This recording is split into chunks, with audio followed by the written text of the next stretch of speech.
What's up, guys? Welcome back to the channel. Welcome back to the Bianconeri zone for another crazy transfer update, because the news is it's unbelievable, like literally unbelievable in terms of not, oh my god, is this really happening? But in terms of, yeah, this is not happening. It's just crazy news. But apparently Aston Villa are going all in for Soule and McKennie by offering Douglas Luis.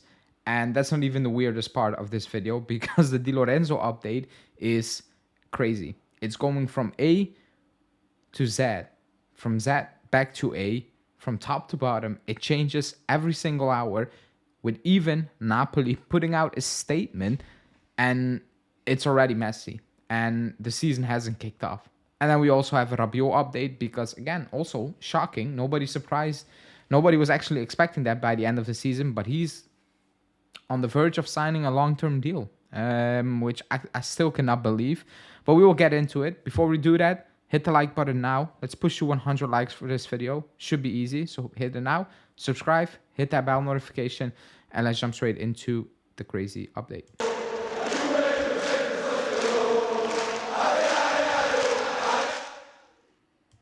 So, as I said, three, in my opinion, crazy updates, but we will start off with the main one, and that's the Aston Villa news, because apparently Aston Villa has been in Torino to talk with Juventus for transfers, mainly Soule. I will read out the news first. It's from Gazzetta dello Sport, saying that Aston Villa representatives are in Torino to discuss a potential transfer of Soule and McKennie. They're ready to offer Douglas Luis in a deal that would include Soule and McKennie. Now, there are a few layers in this news report to kind of pick out. The first layer is Soule, obviously. It's not a surprise that Aston Villa are interested. They have been mentioned for months now, so it's not a shock. If you're gonna sell Soule, it's good for the club that Aston Villa are in, because they will pay up. That's one. That's obvious. Two, the second layer is McKennie, who I cannot believe Aston Villa want him. You know, in terms of, I can literally not believe it, because they've seen him play for Leeds in the Premier League. I refuse to believe they saw that and they're like, we need a piece of that. You know, when that news report came out, the first idea I had, it was like, yeah, they talked to Aston Villa and Juve said, what do you think about McKennie? That's how it went down, in my opinion. I don't think Aston Villa came to Torino and they're like, what about McKennie? I think it was the other way around. I think the club was like, what do you think about McKennie? You know, and to top it off, they're not offering Douglas Luis for that deal. They're not, nor should Juve accept that if they do. They shouldn't be accepting that. Now, Douglas Luis is a good player, is a decent player in my opinion, but if you look up his stats to Thuram playing for Nice this season, they're similar. They're actually very similar. One is being quoted 25 flop this season, and Douglas Luis is valued at 60 plus because he's playing in the Premier League. That's where it ends for me. If you want to sell Soule and McKennie, fine, get cash. Do your own thing. Do not get forced in using players or receiving players you initially did not plan to build with.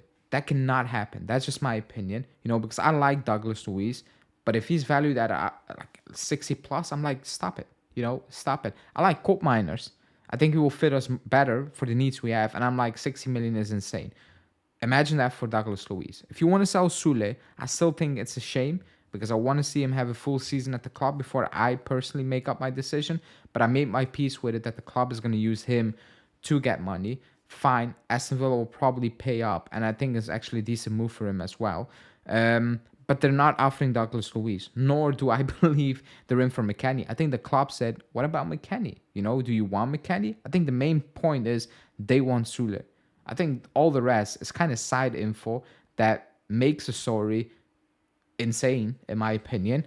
But the main focus is Soule, and we will hear more about Soule and Aston Villa in a couple of weeks. I'm convinced about that. Maybe in the next couple of days, because if you want to have Soule, I think you should, if you're a club who wants Soule, you should be wrapping that deal up ASAP, because the more clubs will come in, and then you're in an ugly position. But that's that story. That's this story, and it's not even the weirdest one. The next one is the Lorenzo one.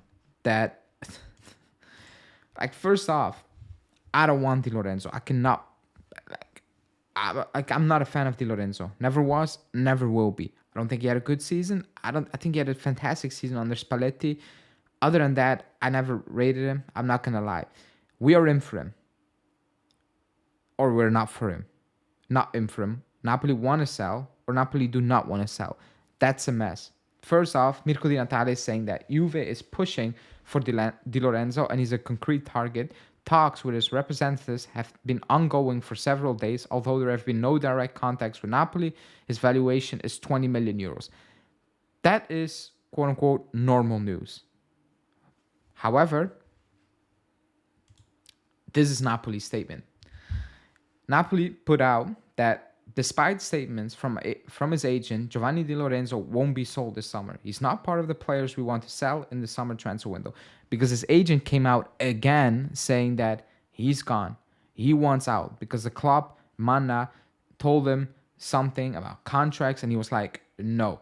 However, what changed? Antonio Conte is signing for Napoli. We'll talk about that in previews for the season whatsoever, because I think that's a very good move for Napoli and I think it will work out. However, Conte told De Laurentiis, I want to keep Di Lorenzo. But his agent came out and he said, I don't give a what if Conte joins. Di Lorenzo is out of this club because of what Manna told him at the end of the season. No respect. He's done. This is a mess. A mess we should be staying away from ASAP, because this will drive the price up. This will be ugly, and it's for Di Lorenzo. It's not for a top class target where I'm like, yeah, it's worth the struggle and the fight. Go for it. It's not even that. It's not even that. It's Di Lorenzo, who's not a fantastic player. I'm sorry, but there's already drama. Conte hasn't joined. We never talked to Napoli, and there's already big drama. Because his agent made it like, I don't even know how it's gonna work, because Napoli fans know what his agent said. They know he wants out. They know he's in talks with Juve, and now De Laurentiis is saying, "You're the captain." You're like, I don't even know how that's gonna work for him personally. Being the captain of the club. Everything is out there because his agent spoke, and now he needs to go back, captain the club. In front of those fans, or not captain the club and just play and the armband stripped away. It's a crazy and ugly scene already, and we should be staying away from that as soon as possible. Gone, because I don't want to spend 20 million euro on a 30-year-old. I just don't want to do it, especially not on no. I'm okay with spending 20 million on a 30-year-old, but not Di Lorenzo. I'm not a fan of his. I don't think he's a good defender. Period. And that's about it. That's where it ends. So I'm not a big fan of it, and I hope it doesn't work out. I hope he stays in Napoli. Somehow they manage to clear the air. Although I don't think you can clear the air with an Napoli fan base. But that's just modern football, I guess. But other than that, it's already a mess. A mess we should be staying away from. That's just my opinion. But let's see how that will go, because that news goes from left to right in a matter of seconds. It's crazy. It's crazy. What's also crazy is Rabiot, who is sad to say. It's basically like it's more yes than no. Actually, it's very close to yes and no. Gazzetta is saying that Rabiot's contract could be extended until 26 with an option for 27 at 7.5 million euro. Juve can offer this due to tax benefits under the growth decree, which a player could still take advantage of. That means the club can pay him 7, but it won't cost him 7, basically. A shock. I'm shocked, because at the end of the season, I was like, he's gone. Allegri's gone. A statement. I think it's completely done, saying he deserves better. That's kind of going against the club. We being linked with quote miners, I'm like, too much money, and here we are, and somehow he's getting a deal, which I absolutely dislike. I cannot put it in other words. 7.5 million, growth degree or not, is crazy for a player like Rabiot. In my opinion, what he has offered over the last 5 years, that's insane. The money you have been paying him for the last 5 years, and what he has offered is crazy. It's ridiculous, actually, in my opinion. But if Thiago Motta likes him and the club can make it work, I'm like, fine, because I back Thiago Motta or any new coach to do his thing, and I want to make my mind up if it's okay or if it's not okay. If he can turn Rabiot in a more effective player, and with effective I mean not have a good game and then not, be really present in that starting 11, defensively carrying the ball, because that's what he's good at, but not really shows. If Monta finds a place for him and he excels, I'm like, fine. I can dislike a player, but if it works, it works. I might change my mind on him, because I defended people who have been on this channel since day one. Know I have defended Rabiot for a long time. When he came from PSG, I was like, yeah, great, I'll take him. But man, for 5 years, and you only have one very good season, that's an issue when you're on 7.5 million. So it's a big, big, big risk, in my opinion, the club takes, and also Motta, because if it doesn't work out, you're kind of stuck with it, on massive wages. So let's see how that will develop, but it's getting closer. It's more yes than no, and for me, that's absolutely shocking news. It is shocking news, but it is what it is. We're going to need to deal with it and see if Motta can make it work, I guess. But let me know in the comments what you think about the Douglas Luis news, the Di Lorenzo drama, and the Rabiot extension, which is getting closer and closer, because even Romeo said, keep in mind, it's almost June, almost Euros, and it's more optimistic than pessimistic at the club for Rabiot. So let me know what you think. Like the video, subscribe to the channel as always, and I will see you guys back tomorrow for a daily and a live show where we do keep, sell, or loan, which is going to be fun because I'm going to sell a lot of players. But I will speak to you tomorrow. Ciao.